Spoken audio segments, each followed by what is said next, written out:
Olha, na verdade eu comecei a trabalhar aos 13 anos de idade como repórter esportivo na equipe do Carneiro Neto, na Rádio Globo e depois na Rádio Cidade. Lá eu tive a oportunidade de conviver com excelentes profissionais da área de comunicação. Depois, aos 16 anos de idade, eu passei a fazer o meu programa de rádio, que era um programa no período da tarde, uma revista com notícias, utilidade pública, a opinião do ouvinte no ar, um pouquinho de música também, algumas brincadeiras. Aí com 18 anos entrei na Faculdade de Direito de Curitiba e comecei também a ter algumas atividades empresariais até que fui eleito vereador da cidade aos 22 anos de idade.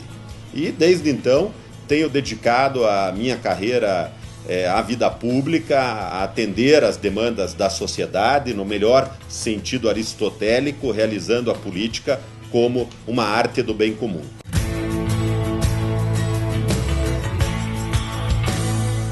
As principais influências ideológicas que eu tive vêm dos livros, né? Eu li praticamente tudo que existe em relação à política. Tudo não, porque seria um exagero afirmar isso, mas li muita coisa sobre política. E hoje eu poderia assegurar que a minha principal influência ideológica é o cristianismo.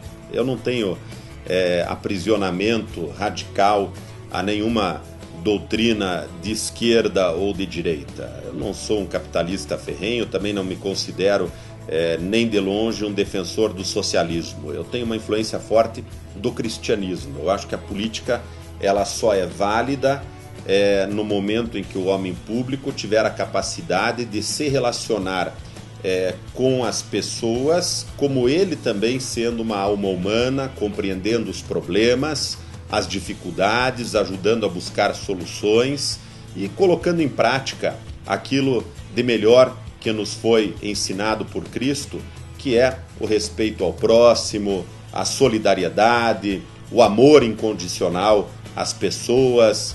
Eu acredito que o homem público tem que ter uma visão humanista, não necessariamente cristã, a minha é cristã, mas não necessariamente cristã, mas tem que ter uma visão humanista da vida, porque senão ele passa a enxergar os cidadãos apenas como meros números, e quando você transforma uma pessoa em um número, você desumaniza essa pessoa.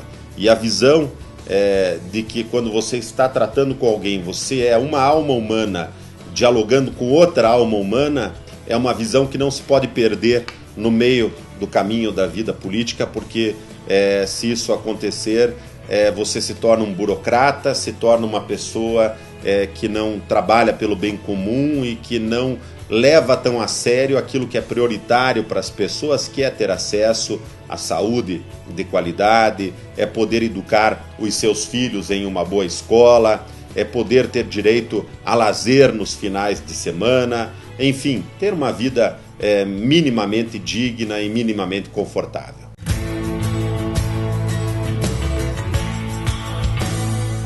Em 2013, nós apresentamos 180 projetos aqui na Assembleia Legislativa e eu fiz um balanço no final desse ano.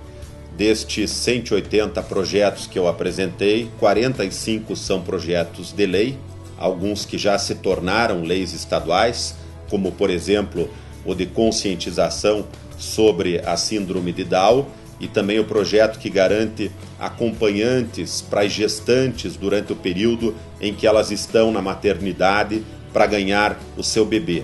E outros projetos que ainda estão, evidentemente, tramitando aqui na Assembleia Legislativa do Paraná. Desses 180 projetos, ou melhor, desses 225 projetos que nós apresentamos no ano passado, 45 são projetos de lei, como eu disse. Os outros são 180 projetos de indicações legislativas que reivindicam obras, melhorias, pavimentação de estradas, construção de escolas, equipamentos para hospitais. Então o total de projetos apresentados foi bastante elevado, 225, sendo que 180 de indicações legislativas e 45 de lei. E também caminhamos, no ano de 2013, para os órgãos públicos, 126 ofícios, com os mais variados tipos de reivindicações da comunidade junto às autoridades.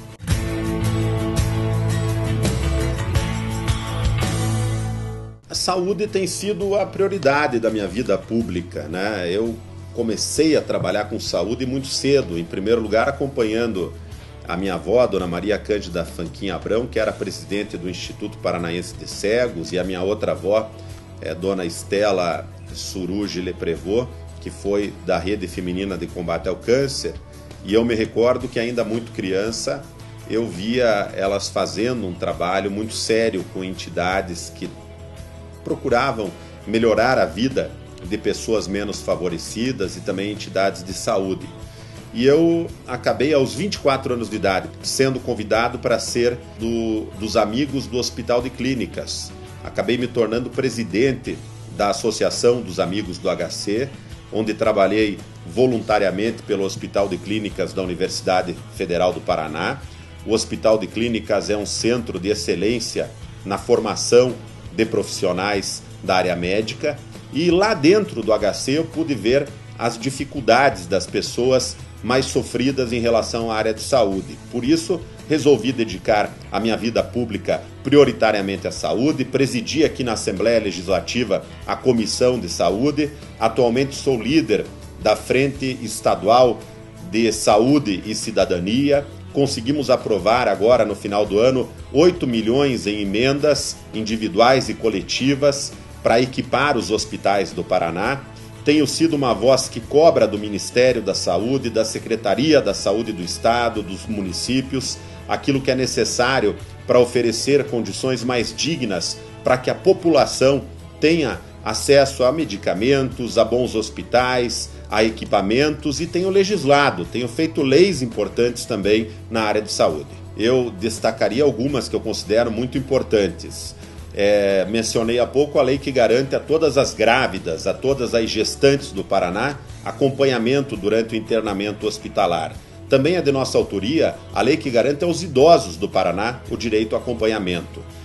Fizemos a lei que garante a mamografia gratuita para todas as mulheres poderem se prevenir contra o câncer de mama. As mulheres a partir de 40 anos devem fazer anualmente o exame mamográfico da mama. Isto é fundamental para que elas se protejam, assim como os homens devem fazer o câncer de próstata. Outra lei importante de nossa autoria na área de saúde é a lei que garante a todos os recém-nascidos do Paraná o teste do coraçãozinho. Através do teste do coraçãozinho, já feito na maternidade, são detectados mais de 75% dos casos de cardiopatia congênita. Esse exame, esse teste do coraçãozinho é feito com um oxímetro de pulso, é indolor, não invasivo, extremamente barato e ajuda muito a saúde das crianças. E nós estamos trabalhando com muito afinco em diversos outros projetos da área de saúde, porque entendemos que esse é um dos grandes desafios que o Brasil tem que enfrentar. O governo federal muitas vezes comete um equívoco, pensa que melhorar a saúde é apenas contratar mais médicos. A presença do médico, a presença do profissional de saúde, lá no posto, lá na ponta, lá no hospital, ela é sim fundamental. Mas de nada adianta você contratar um médico e não oferecer um bom hospital, que tenha as mínimas condições de higiene, de asepsia, para que ele possa fazer um procedimento cirúrgico de qualidade, sem colocar a vida do paciente em risco. De nada adianta você colocar um médico e não dar a ele o esparadrapo, a gaze, os remédios para que ele possa tratar o seu paciente. O que nós vemos hoje no interior desse Brasil são hospitais abandonados pelo governo federal, o que é lamentável, porque existe a emenda constitucional número 29, que determina que 12% da receita líquida dos estados deve ser investido em saúde, 15% da receita líquida dos municípios e 10% da receita líquida do governo federal. Agora, se não cumprem sequer essa exigência que é constitucional, imaginem as outras questões referentes à área da saúde, como é que são enfrentadas pelos governos. Aliás, eu considero lamentável que tenha que existir um valor mínimo para o governo investir na saúde. O governo deveria priorizar a vida das pessoas e ter interesse em investir o máximo possível na saúde. Não apenas na saúde curativa, mas principalmente na saúde preventiva. Inclusive hoje, no Brasil, omitem das pessoas que existem uma série de vacinas que deveriam ser tomadas por adultos. Raramente você vê o governo federal fazendo uma campanha de esclarecimento para que os adultos tomem, por exemplo, a vacina contra o HPV, porque eles não querem gastar na vacina contra o HPV. Eles falam que essa vacina deve ser tomada apenas por adolescentes e mulheres. A vacina para o HPV deve ser tomada por todos. O HPV, ele não é transmitido apenas sexualmente. E ele causa na mulher o câncer do colo de útero e causa no homem o câncer de laringe. Você não vê o governo divulgando que os adultos deveriam tomar a vacina para meningite, porque o governo não quer gastar dinheiro nessas vacinas. Você não vê o governo federal incentivando os adultos a tomar a vacina para hepatite A e B. O que nós temos aqui no Brasil são apenas algumas campanhas de vacinação.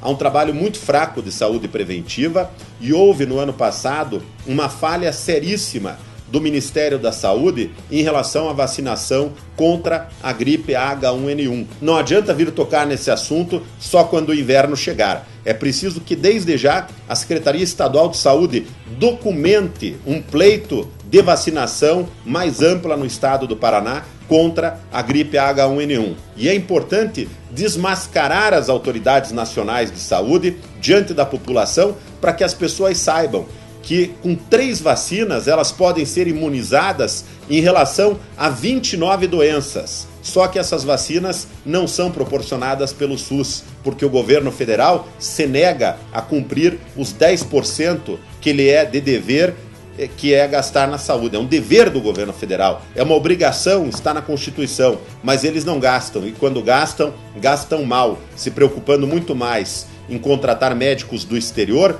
para agradar regimes não democráticos do que em formar bem os médicos brasileiros, fazendo com que eles vão para o interior com bons salários, recebam condições de trabalho e possam promover principalmente a prevenção de saúde.